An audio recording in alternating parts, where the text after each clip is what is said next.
কোনো এক শুভাকাঙ্ক্ষী কমেন্টস করেছেন, ম্যাডাম আমার বইয়ের সঙ্গে মেলামেশা করার সময় জনিপদ পিচ্ছিল হয় না বা কোনো পানি আসে না, কি করব দয়া করে জানাবেন। ধন্যবাদ ভাইয়া সুন্দর একটা কমেন্ট করার জন্য। দেশের এবং প্রবাসের ভাই বোনদের প্রতি সালাম। আসসালামু আলাইকুম। আমি প্রভাষক ডাক্তার রিক্তা পারভিন, হোমিওপ্যাথি এবং আয়ুর্বেদিক চিকিৎসক।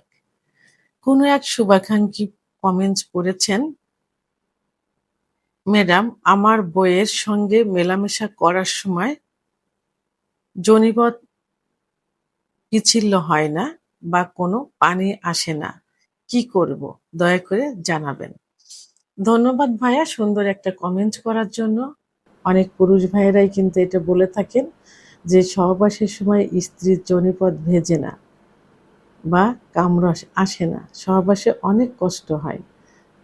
আবার এবং সহবাস করতে গেলে অনেক সময় আমার পুরুষাঙ্গটা ছুলে যায়, ব্যথা করে, জ্বালাপোড়া করে। আবার অনেক বোনেরাও কিন্তু একই কমেন্টস করে থাকেন যে সহবাসের সময় আমার যৌনিপথ পিচ্ছিল হয় না, খুব ব্যথা করে, জ্বালাপোড়া করে, ছুলে যায়। এখন কি করতে পারি? এখন সব ভাই বোনের কমেন্ট একই কমেন্টসের অ্যান্সার করার জন্য আমি ভিডিও আকারে এসেছি, যাতে সবাই জানতে পারে, শুনতে পারে এবং শিখতে পারে। আসলে জনিপথ পিচ্ছিল হয় না বা কোনো পানি আসে না বা কামরাস আসে না, এটা বিভিন্ন কারণে হয়ে থাকে। এটা চিকিৎসাযোগ্য। চিকিৎসা নিলে কিন্তু এটা ঠিক হয়ে যায়। সেহেতু এটা নিয়ে ভেঙে পড়ার কোনো কারণ নেই, কোনো দুশ্চিন্তার কারণ নেই। তাই উদ্বিগ্ন হওয়ার কোনোই প্রয়োজন নেই। আগে আমাদের জানতে হবে যে কেন জনিপথ পিচ্ছিল হয় না বা কামরস আসে না। সাধারণত মহিলাদের ভিতর যদি উত্তেজনা না আসে, উত্তেজনা না আসলে কিন্তু কামরস আসে না। উত্তেজনাটা হলো অর্গাজম, অর্থাৎ অর্গাজম যদি না হয় তাহলে কিন্তু কামরস আসে না। অর্থাৎ যারা একদম বাংলা ভাষায় বলেছেন যে কেন পানি আসে না, তাদের পানি আসে না, জায়গাটা পিচ্ছিল হয় না। তাহলে উত্তেজনার অভাবে হয়, মানসিক চাপ বা ক্লান্তি বোধ থেকে এটা হয়ে থাকে, সম্পর্কের টানাপোড়েনের থেকে হয়, বা যৌন আগ্রহ কম থাকলে প্রাকৃতিক লুব্রিকেশন কমে যেতে পারে। অর্থাৎ এখানে যদি সম্পর্কটা ভালো না থাকে, স্বামী স্ত্রীর সম্পর্ক ভালো না থাকে, একে অপরের প্রতি যদি আকর্ষণ না থাকে, তাহলে কিন্তু এটা হয়ে থাকে। অনেক ফ্যামিলিতে আছে, দেখা যায় যে স্ত্রীর মতামতের বাইরেই তাকে বিয়ে দিয়েছে, পছন্দের বাইরেই বিয়ে দিয়েছে, তার স্বামীর প্রতি তার তেমন কোনো আকর্ষণ নেই। আবার এমনও হয়ে থাকে যে ছেলের অনুমতির ছাড়া, ছেলের পছন্দ ছাড়া বিয়ে দিয়েছেন, যে কারণে যার সহবাসে যেতে হয় তাই যায়। তো তার ভিতর যে কাম উত্তেজনা আনতে, তাকে যে অর্গাজম করতে যে নিয়মগুলো ফলো করতে হয়, সে ফলো না করে একবারে নিজের বীর্যপাত ঘটানোর জন্য, একটু বাচ্চার জন্য তারা সহবাসে লিপ্ত হয়। এরকমও কিন্তু হয়ে থাকে। আবার হরমোনের ভারসাম্যতার কারণে এটা হয়ে থাকে। আর হরমোনের ভারসাম্যতা কখন কখন হয়? সন্তান জন্মানোর পর কিন্তু হরমোনের ভারসাম্য আসে।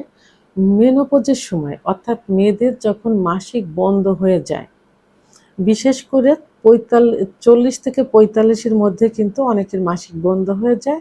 সর্বশেষ ৫০ বছর বয়সে মেয়েদের মাসিক বন্ধ হয়। তো এর কাছাকাছি মাঝামাঝি সময়ে কিন্তু মেয়েদের বডিতে বিভিন্ন হরমোন থাকে, এই হরমোনের ভারসাম্য দেখা দেয়। তাহলে মেনোপজের সময় কিন্তু হরমোনের ভারসাম্য আসতে পারে। কিছু জন্ম নিয়ন্ত্রণের যে ওষুধগুলো আছে, সেই ওষুধগুলো সেবন করলে আসে। কিছু ঔষধ, যেমন আপনার উচ্চ রক্তচাপের যে ওষুধগুলো থাকে, এই ওষুধগুলো খেলেও কিন্তু হরমোনের তারতম্য হতে পারে। স্তনদানকালে যখন বাচ্চা ডেলিভারির পরে যখন বাচ্চা বুকের দুধ পান করে, তখন কিন্তু হরমোনের ইমব্যালেন্স হয়, হরমোনের ভারসাম্যতা হয়, তখনও কিন্তু এটা হতে পারে। ওষুধের যে প্রভাবটা আমি প্রথমে বলেছি যে উচ্চ রক্তচাপ, এখানে অ্যান্টি ডিপ্রেশন, অ্যান্টি হিস্টামিন জাতীয় যে ওষুধগুলো আছে, এই ওষুধগুলো খেলেও কিন্তু হরমোনের ভারসাম্যতা আসে। তো আমরা সাধারণত জানি যে মেয়েদের ইস্ট্রোজেন হরমোন কমে গেলে, প্রোলাক্টিন হরমোন বেড়ে গেলে যৌন অক্ষমতা আসে। এক কথায় এই হরমোনগুলোর কারণেই হয়। হ্যাঁ, আরেকটা হলো যে ইনফেকশন বা প্রদাহ থাকলে, ভিতরে যদি যোনিপথের ভিতরে অনেক সময় যৌনবাহিত কিছু রোগ যেমন সিফিলিস, গোনোরিয়া, ফাঙ্গাস ইত্যাদি যে রোগগুলো থাকে, ইনফেকশন বা প্রদাহ থাকে, তার কারণেও কিন্তু এই এখানে জায়গাটা পিচ্ছিল হয় না বা শুকনো থাকে।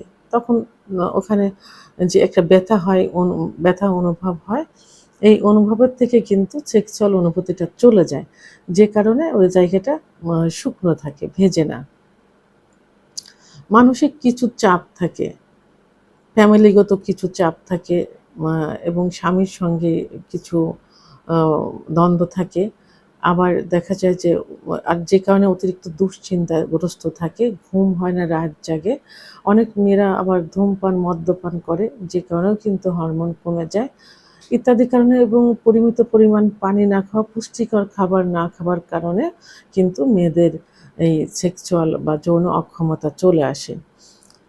তো এখন এই যে সমস্যাগুলো, এই সমস্যাগুলোর জন্য কি করতে হবে? সাধারণত মেয়েদের যে সেক্স হরমোন, ইস্ট্রোজেন হরমোন কমে গেলে, প্রোলাক্টিন হরমোন বেড়ে গেলে যে সমস্যাগুলো হয়, এর জন্য আপনাকে একজন যৌন রোগ বিশেষজ্ঞ ডাক্তারের কাছে যেতে হবে, এবং বিশেষ করে একজন অভিজ্ঞ সম্পন্ন রেজিস্ট্রারকৃত হোমিওপ্যাথি আয়ুর্বেদিক ডাক্তারের শরণাপন্ন হতে হবে। কারণ হোমিওপ্যাথি এবং আয়ুর্বেদিকে মেয়েদের জন্য, ছেলে মেয়ে উভয়ের জন্য পার্শ্ব প্রতিক্রিয়া মুক্ত কিছু ওষুধ আছে। সাধারণত মেয়েদের সেক্সুয়াল ওষুধ কিন্তু খুবই কম থাকে। তো সেক্ষেত্রে হোমিওপ্যাথিতে লক্ষণ বুঝে এবং আয়ুর্বেদিকের লক্ষণের উপর ভিত্তি করে অনেক ভালো ভালো মেডিসিন রয়েছে, যেগুলো সেবন করলে ইস্ট্রোজেন হরমোনটা বেড়ে যাবে। তাই এই জন্য একজন অভিজ্ঞ সম্পন্ন রেজিস্ট্রারকৃত হোমিওপ্যাথি ডাক্তারের শরণাপন্ন হতে হবে।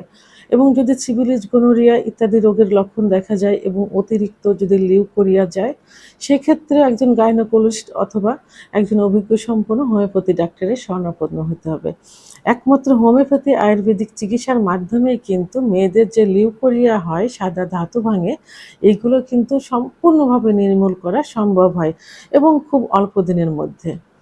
তো যে সমস্যা, এই যে পানি না আসা বা অর্গাজম না হওয়া, এর জন্য অবশ্যই আপনাদের একজন অভিজ্ঞ সম্পন্ন ডাক্তারের শরণাপন্ন হতে হবে। ডাক্তার কিছু পরীক্ষা নিরীক্ষা দিবেন, কিছু লক্ষণ দিবেন, সেই লক্ষণের উপর ভিত্তি করে যে কারণগুলো, যদি অনেকে যে হস্তমৈথুন ইত্যাদি কারণেও কিন্তু মেয়েদের এই যৌন অক্ষমতা হয়, ধূমপান, মদ্যপান, এইগুলো থেকে দূরে থাকার কথা বলবেন। এইগুলো মেনে চলতে হবে এবং চিকিৎসা নিতে হবে। এবং সর্বোপরি যে স্বামী, অর্থাৎ সহবাসে যখন যাবেন, তো স্বামীকে বলবো যে আপনারা আপনার স্ত্রীকে পরিমিত পরিমাণ, মানে অতিরিক্ত পরিমাণে ফোরপ্লে করবেন। কারণ মেয়েদের সেক্স উত্তেজনা কিন্তু লুকায়িত থাকে, সেক্স লুকায়িত থাকে। কোনো কোনো মেয়েদের দেখা যায় 10 থেকে 15 মিনিট ফোরপ্লে করার পর সেক্স উত্তেজনা আসে, এরপর সহবাসে লিপ্ত হওয়ার আর কিছু সময়